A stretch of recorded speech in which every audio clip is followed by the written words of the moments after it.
Well, Disneyland was pretty darn exciting because here was something more than just a carnival. Just it was it, even in the in the beginning days before it opened.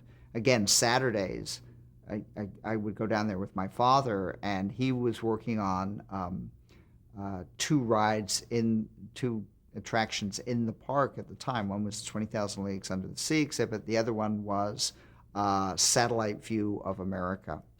And so many of what was done at Disneyland in terms of the creativity and the creative aspects of it came from people who worked at the studios. These are people who worked on films. And so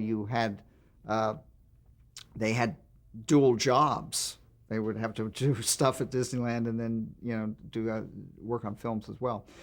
But it was just really neat to see all this stuff. I couldn't visualize quite what it was like. And then the day came when it opened in July of 1955, and there was a big deal. I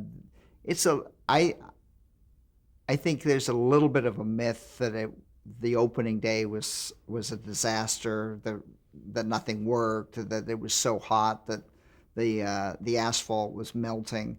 Well, that may have been true in a couple of places, but I remember it as, yes, a lot of rides were slow to open, and nobody knew which way the line formed. Hey, every single thing in there was new on that day. Not everything was going to run perfectly as it would years later. And it was also a live broadcast of the opening day. I think there was about 2 hours in the afternoon, if I recall.